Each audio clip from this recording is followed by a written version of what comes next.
Hello friend, IT academy में आप सभी लोगों का हार्दिक स्वागत करता है। आज हम लोग इलेक्ट्रिकल इंजीनियरिंग के इलेक्ट्रिक रेजिस्टेंस और रजिस्टिविटी के कुछ क्वेश्चंस रह गए थे, उसको हम स्टार्ट करने चल रहे हैं। तो वीडियो देखने से पहले जो भी स्टूडेंट चैनल को सब्सक्राइब नहीं किए हैं, चैनल को सब्सक्राइब कर लें तथा अपने फ्रेंड में जितना हो सके उतना शेयर करें। तो इसमें फर्स्ट क्वेश्चन है, if you used 400 watt of power for 30 hour you have used.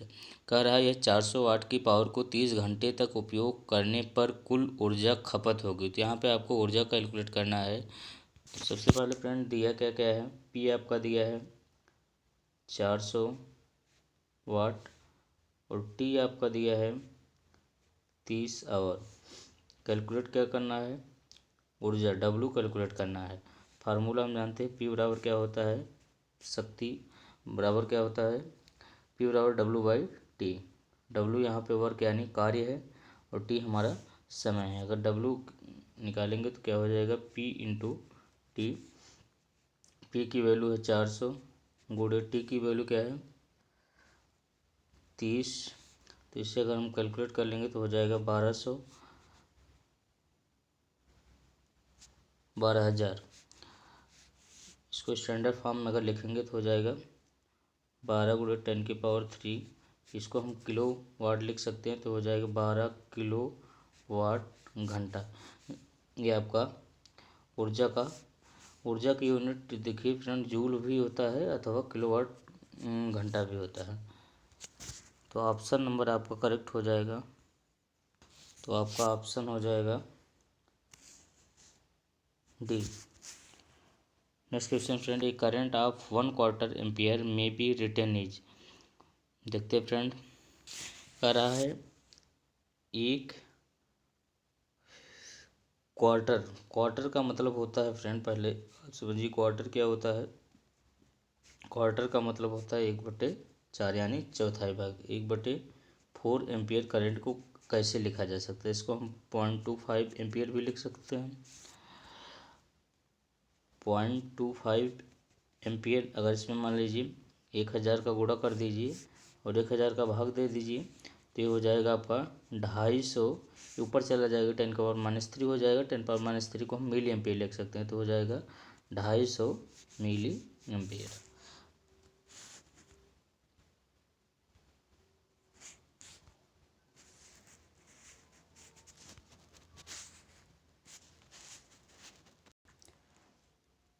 तो ऑप्शन नंबर आपका करेक्ट हो जाएगा डी। नेक्स्ट क्वेश्चन देखते हैं friend, why do resistor some time get hot when in use. क्या होने पर कोई प्रतिरोध कुछ समय के लिए अधिक गर्म हो जाएगा। प्रतिरोध अधिक गर्म क्यों होगा, पहला फ्रेंड हम एक फार्मूला जानते हैं, H बराबर क्या होता है I²R/T।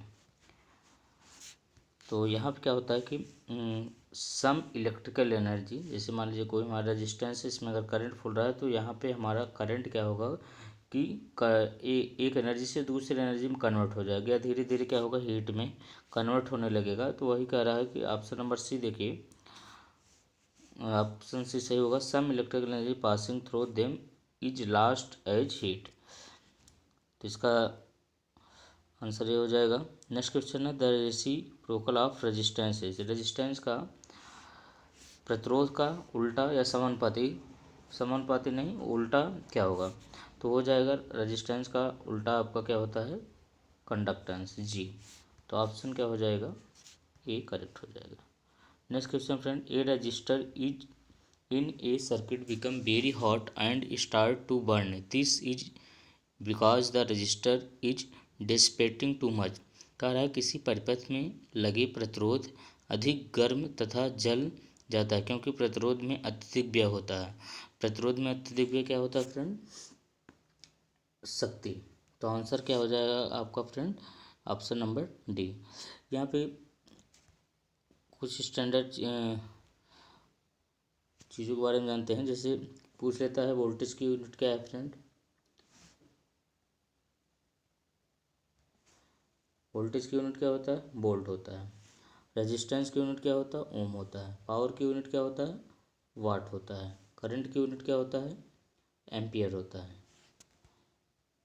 नेक्स्ट नेक्स्ट क्वेश्चन है, in a parallel circuit with a voltage source and several branch resistor how is the total current related to the current in the branch resistor. कह रहा है कि किसी समांतर परिपथ में लगे प्रतिरोधों में वोल्टेज सोर्स और कई प्रतिरोध में धारा में क्या संबंध होता है।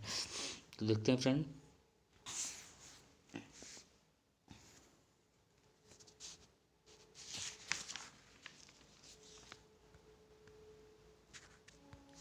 मान लीजिए कई रेजिस्टेंस आपके क्या हैं, पैरेलल में लगे हुए हैं।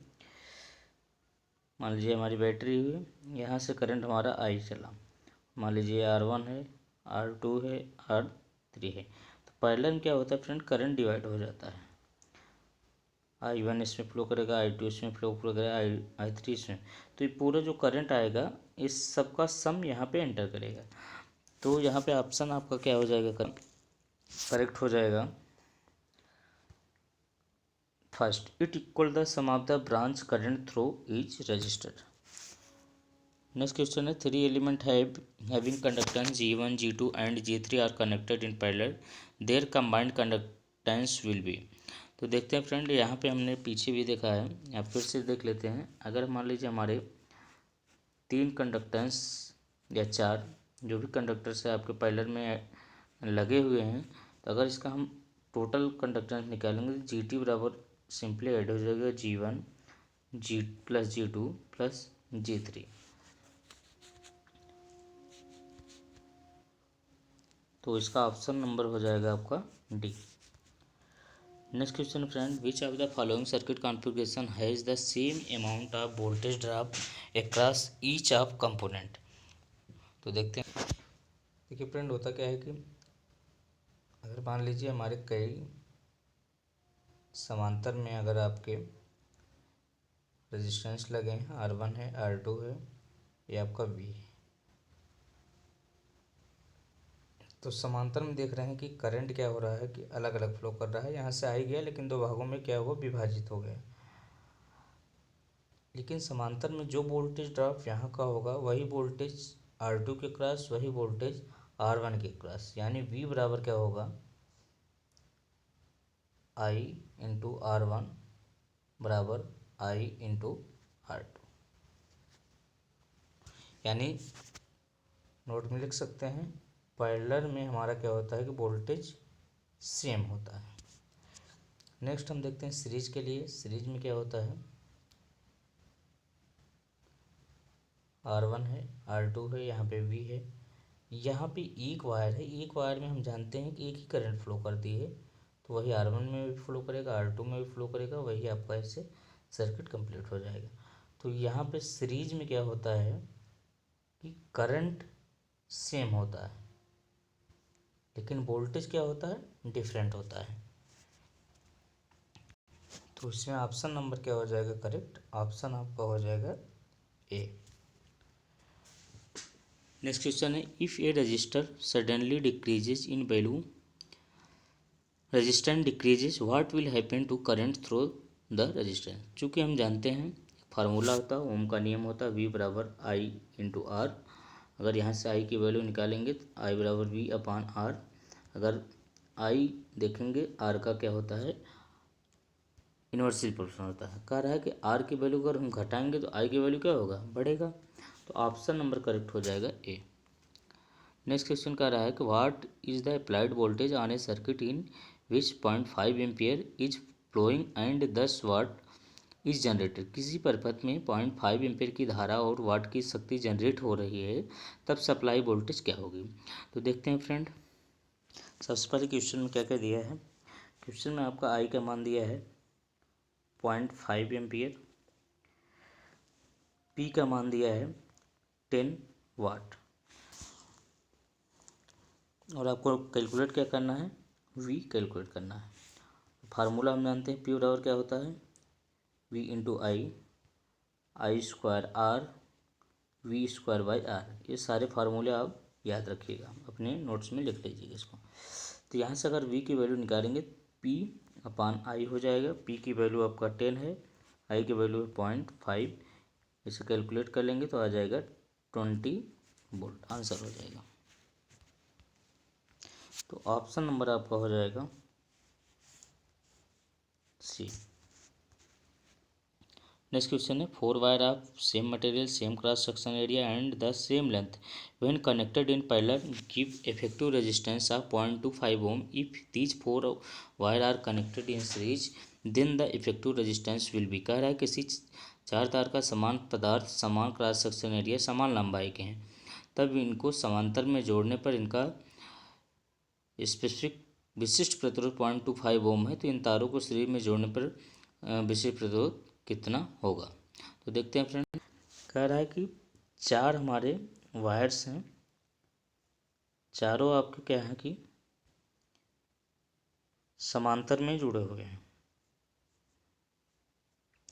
और चारों वायर्स जो है सेम मटेरियल के बने हुए हैं, सेम लेंथ हैं और इसका रेजिस्टेंस भी क्या होगा, सेम होगा। अगर हम इसका इफेक्टिव रेजिस्टेंस या आर इक्विवेलेंट निकालेंगे तो एक ट्रिक हमने बताया है कि जब भी समांतर में रेजिस्टेंस जुड़ा हो और समान मान का हो तो एक रेजिस्टेंस उठाइए और जितने रेजिस्टेंस लगे हों उतने से डिवाइड कर दीजिए। आर हमने उठाया 1 2 3 4 लगे हुए, 4 से हमने क्या कर दिया, डिवाइड कर दिया है। तो यहाँ पे उन्होंने बताया है कि इफेक्टिव रेजिस्टेंस का मान कितना दिया है क्वेश्चन में, यानी इफेक्टिव रेजिस्टेंस मान इसका इक्विवेलेंट, तो टोटल रेजिस्टेंस मान दिया है 0.25 बराबर R/4।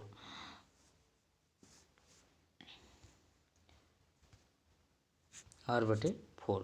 तो यहाँ से अगर हम R का मान निकालेंगे तो आ जाएगा 1 ओम। क्वेश्चन में पूछा है अगर इन चारों वायर्स को सीरीज में जोड़ा जाए तो इक्विवेलेंट रेजिस्टेंस क्या होगा, 1 1 1। सीरीज में हम जानते हैं कि आपस में क्या होते हैं, ऐड हो जाते हैं, तो आ जाएगा 4 ओम। तो फ्रेंड आपका तो ऑप्शन नंबर करेक्ट हो जाएगा ए। नेक्स्ट क्वेश्चन है, निम्न में से किसकी सबसे अधिक प्रतिरोधकता होती है। तो सबसे अधिक प्रतिरोधकता किसकी होती है फ्रेंड, माइका की, ये आपको याद रखना पड़ेगा। नेक्स्ट क्वेश्चन है, resistance of wire is R ohm, the wire is stretched to double its length then its resistance in ohm is. एक तार का प्रतिरोध आर ओम है, या तार को खींचकर दोगुना कर दिया जाता है तो तार का प्रतिरोध क्या होगा। देखते हैं फ्रेंड, हमने बताया है अगर कोई तार है उसको खींचकर अगर n गुना कर रहे हैं तो उसका न्यू रेजिस्टेंस जो होगा n² इंटू ओल्ड रेजिस्टेंस, ये आपका फार्मूला होता है। और यहाँ पे कह रहा है कि तार को खींच कर क्या कर दिया जा रहा है, 2 गुना कर दिया जा रहा है, तो इसका आर न्यू रेजिस्टेंस यहाँ n बराबर 2 रखेंगे तो n² हो जाएगा, तो हो जाएगा 4R, आपका आंसर हो जाएगा। तो ऑप्शन नंबर हो जाएगा बी, आपका करेक्ट हो जाएगा। नेक्स्ट क्वेश्चन है, heating effect of current is used. धारा का अश्मीय प्रभाव किसमें प्रयोग किया जाता है। हीटिंग इफेक्ट का प्रयोग हम फ्रेंड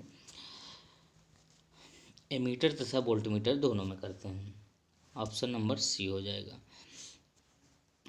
ऐसा इसलिए क्योंकि एक नीचे डिस्क्रिप्शन दिया गया है, the ammeter and voltmeter for measuring alternating. Ammeter और वोल्टमीटर दोनों का यूज हम AC करंट यूज करने के लिए करते हैं या अल्टरनेटिंग करंट यूज कर मेजर करने के लिए करते हैं। और करंट से हमारा क्या होता है, हीट जनरेट होता है। चूँकि हम एक फार्मूला जानते हैं H बराबर I² RT, यहाँ पे I आपका करंट है, तो इसलिए क्या होता है फ्रेंड, इसका ऑप्शन नंबर करेक्ट हो जाएगा सी। यहाँ से थोड़ी जानकारी और लेते हैं। एमीटर के द्वारा हम क्या करते हैं, मेजर करंट, ध्यान दीजिएगा। वोल्टमीटर के द्वारा वोल्टेज और वाटमीटर के द्वारा पावर। एमीटर को हमेशा फ्रेंड ध्यान दीजिएगा, एमीटर जब भी आपका यूज किया जाता है इस सीरीज में यूज किया जाता है, वोल्टमीटर आपका पैरेलल में यूज किया जाता है। नेक्स्ट क्वेश्चन है, which of the following is not a non linear element. यहाँ पे फ्रेंड पूछ रहा है कि कौन सा नॉन लीनियर एलिमेंट नहीं है? तो देखते हैं फ्रेंड, डायोड। सबसे पहले लीनियर नॉन लीनियर समझते हैं। लीनियर क्या होता है? जो कि हमारा ओम का नियम फॉलो करे, यानी जैसे वोल्टेज बढ़ाएं वैसे करंट बढ़े। तो यहाँ पे डायोड जो होता है यह हमारा नॉन लीनियर, क्योंकि इसका ग्राफ कुछ इस तरह से होता है। तो पहला ऑप्शन क्या हो जाएगा? इनकरेक्ट, क्योंकि यह तो नॉन लीनियर है ये। टनल डायोड, ये भी इनकरेक्ट हो जाएगा। इलेक्ट्रिक आर्क, ये भी आपका इनकरेक्ट हो जाएगा, यह भी हमारा नॉन लीनियर एलिमेंट है। तो इसमें आपका ऑप्शन हो जाएगा हीटर कॉइल। हीटर कॉइल का मतलब कॉइल आपका एक प्रकार से इंडक्टर्स होता है, और इंडक्टर्स रेजिस्टेंस और इंडक्टेंस और कैपेसिटेंस, ये तीनों एलिमेंट हमारे क्या होते हैं? लीनियर्स होते हैं। नेक्स्ट क्वेश्चन है, two conducting wire A resistance R A and B resistance R B are made of same material and have same length if the diameter of wire B is twice that of wire A the ratio of R A upon R B. देखते हैं friend, कह रहा है कि दो चालक तार प्रतिरोध आर ए तथा तार बी का प्रतिरोध आर बी है, समान तत्व से बने हैं तथा उनकी समान लंबाई है। तो तार बी का व्यास ए की अपेक्षा दोगुना हो तो आर ए और आर बी का अनुपात ज्ञात कीजिए।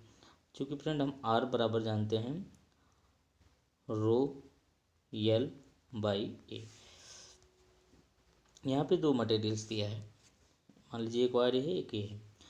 इसका अगर हम रेजिस्टेंस देखेंगे तो ये हो जाएगा रो एल बाई ए वन इसको मान लीजिए, और इसका आर बी बराबर इन्होंने दिया है rho L by A two. तो आर ए और आर बी का इन्होंने रेशियो पूछा है, क्योंकि सेम मटेरियल तो इसका आपका प्रतिरोधकता भी सेम होगी, लंबाई भी सेम दिया है। तो R A upon are B अगर हम करेंगे तो rho L upon R one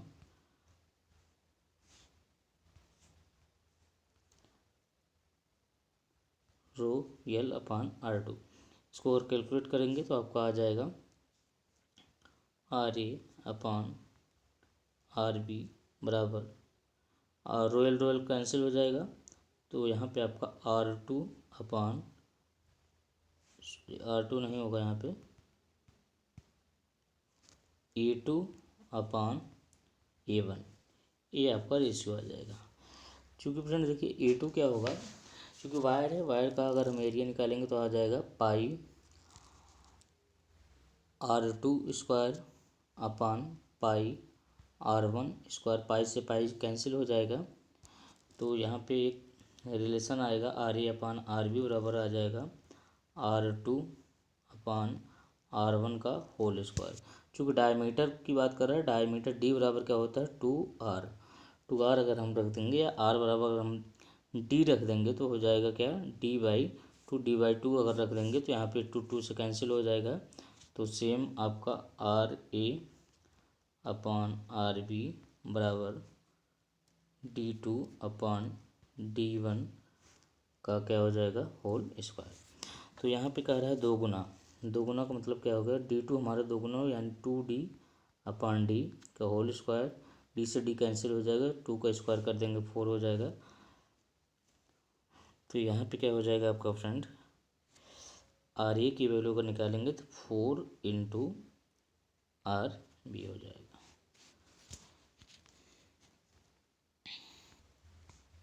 तो ऑप्शन आपका करेक्ट हो जाएगा ए।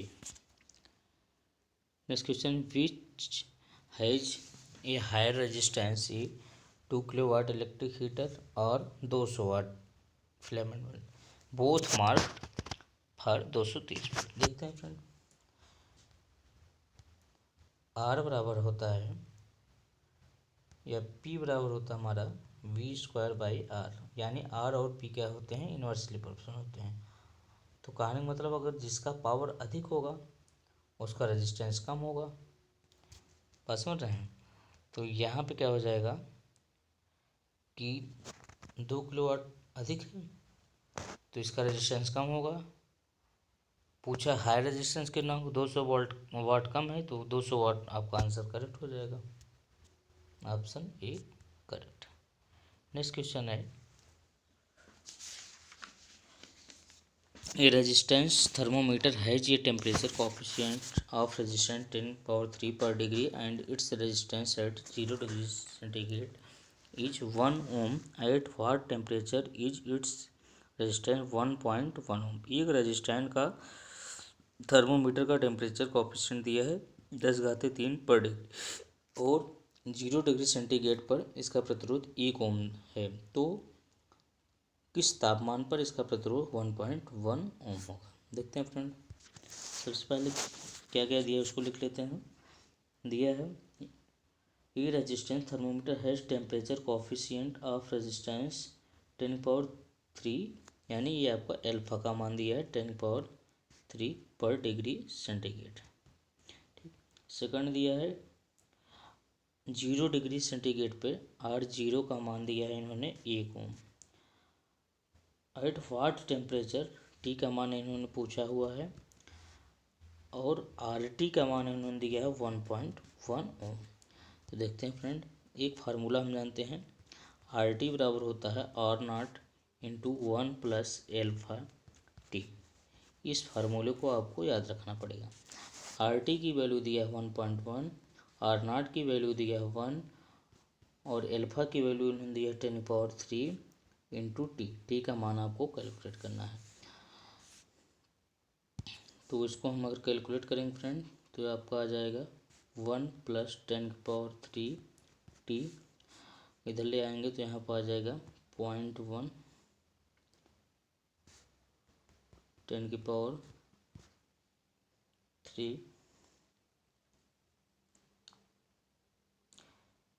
थोड़ा सा ध्यान देना है फ्रेंड, एल्फा का मान आपका 10⁻³ नहीं 10⁻³ है। क्वेश्चन में थोड़ा सा आप करेक्ट कर लीजिएगा। आपका टी बराबर आ जाएगा 0.1 इंटू 10⁻³ यानी आ जाएगा 100 डिग्री सेंटीग्रेड।